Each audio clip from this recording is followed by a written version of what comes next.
What's happening, folks? Back with another reaction, back with some more techno. Which is to say, we're going to listen to a release that is saturated with wicked acid techno, over 75% of its surface area, but one of the tracks, by the legendary D.A.V.E the drummer, aka Henry Cullen, is more straightaway techno, and indeed, it's an interesting historical artifact in the sense that, people who know the story, Luke is curious about the story. What are you thinking? But yeah, D.A.V.E the drummer, long time. Yeah, you coming up? You can come up if you want. But yeah, back in the 90s, legendary acid techno producer and DJ. I saw him at an event in Southern California. I want to say it was like 2000 maybe. It was an event called Oracle. It was in Pomona. In any case, yeah, legendary acid techno figure. As the 2000s moved into the later stages of the aughties and into the early 2010s, he had basically moved away from acid techno almost entirely and was making a lot of straightaway techno, like deep techno, sort of, hello. But yeah, different forms of slightly slower, less, crazy and having it, but, very technically proficient, very soundly produced.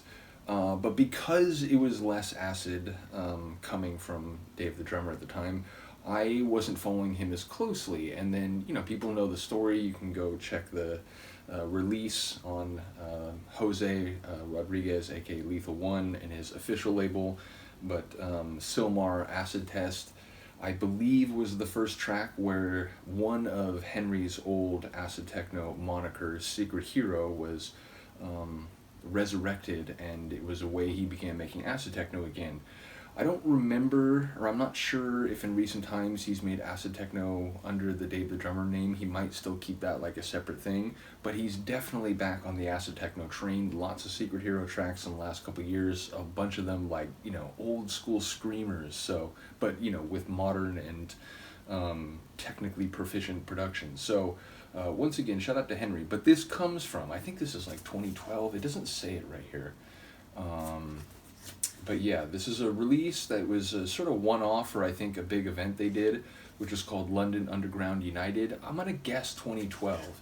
I'll look this up after, but yeah, it doesn't say it on the record, and I don't even think this is like an unrelated sleeve, I think.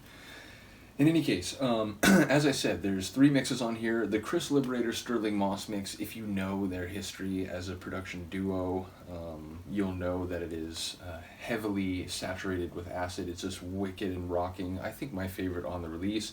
There's also a good Miss Jax mix. Check out Miss Jax and her history and, techno and acid if you're not familiar. Also Patrick DSP, a German artist, and yeah, ultimately, I don't know too much of his work, but when he has shown up on the, Stay Up Forever or related labels, and he was on Flat Life on one of the releases.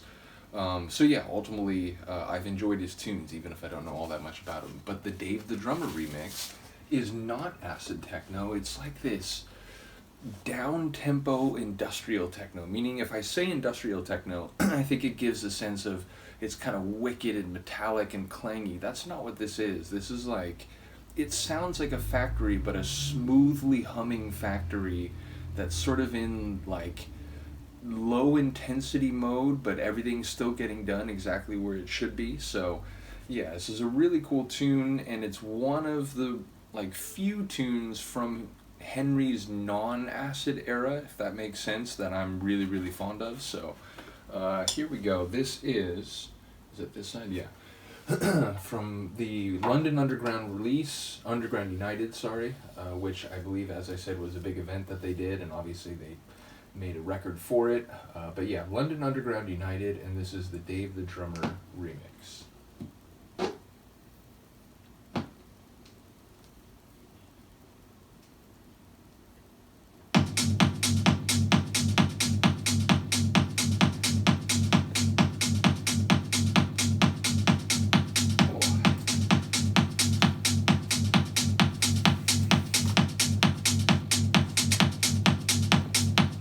Yes, you're adorable.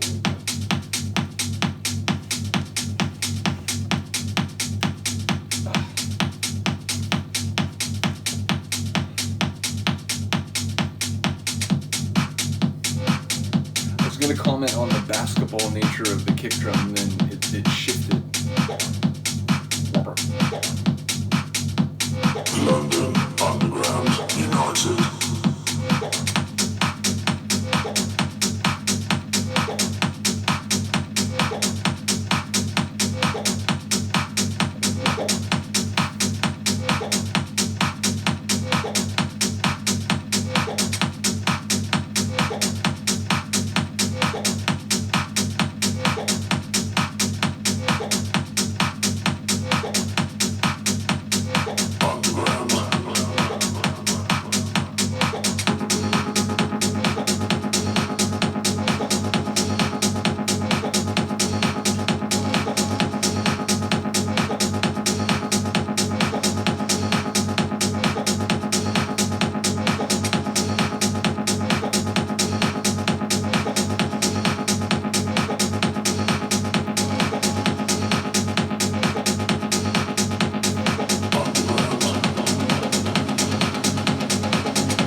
Like it started local and now the whole factory city is waking up.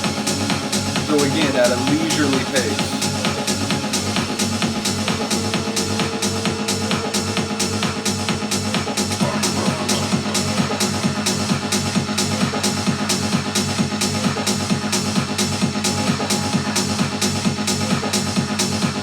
Muffled kick.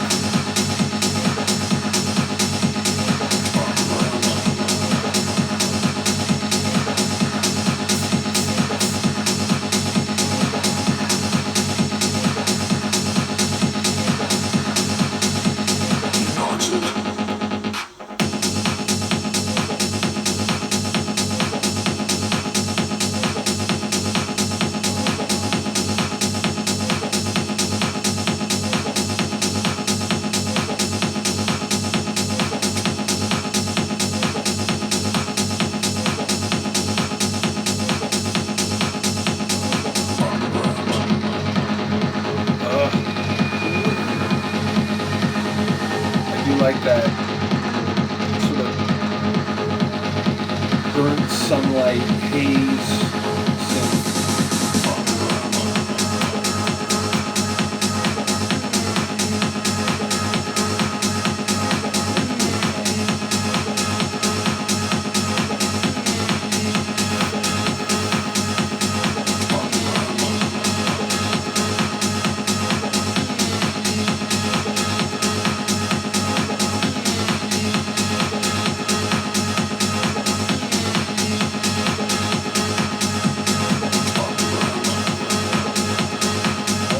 Shifting moments.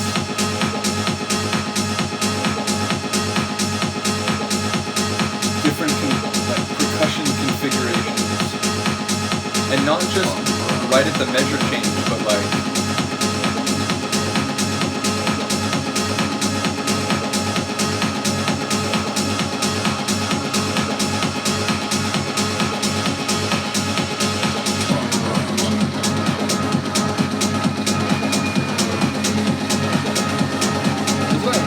outdoor techno. I don't know how to describe it.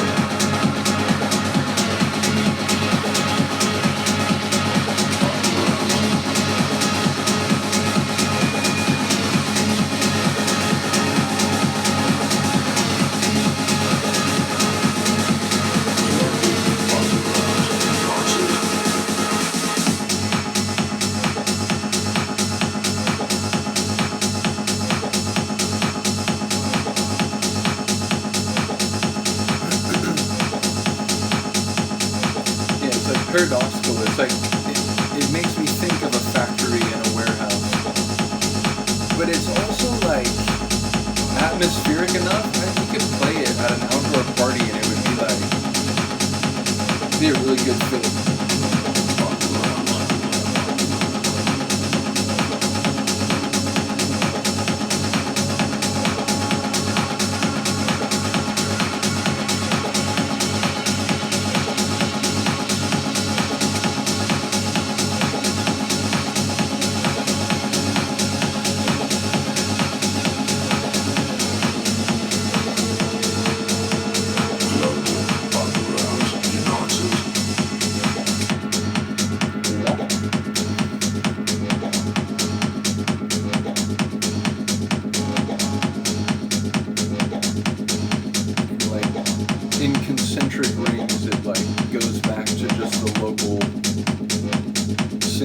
conveyor belt.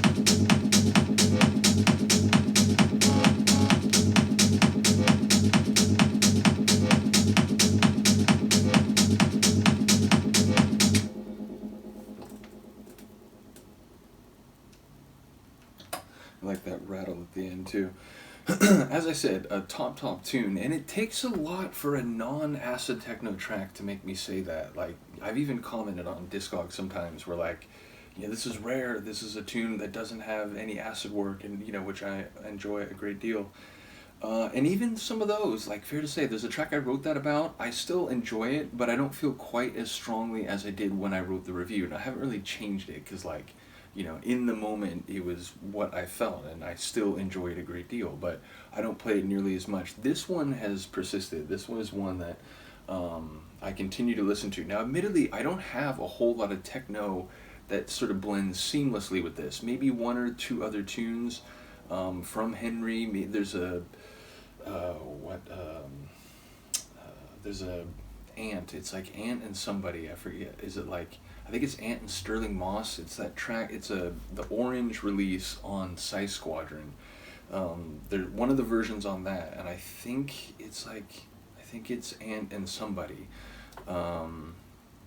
Yeah, but like I don't remember if it's like the main version of the tune. Either way, there's one track on that I think definitely could work with this very easily. I have some tracks in my collection, but by and large, it's sort of, I haven't used it in that many mixes because it's outside the flavor of a lot of sets I mix, even specifically in the world of techno. So I like the tune a lot, but it hasn't been in too many of my sets.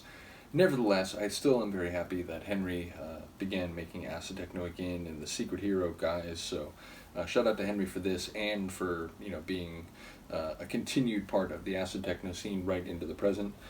And yeah, let me know what you think. As I said, my favorite version is probably Chris and Sterling's, just because it's quintessential London acid techno, smash your face, destroy the dance floor and blast the speakers. So we'll come back for that one. But I wanted to start with this just because, number one, I think it's a really class tune, and number two, it's anomalous for me, like how much I like it relative to my typical focus on techno with a 303 or hardware or software clone.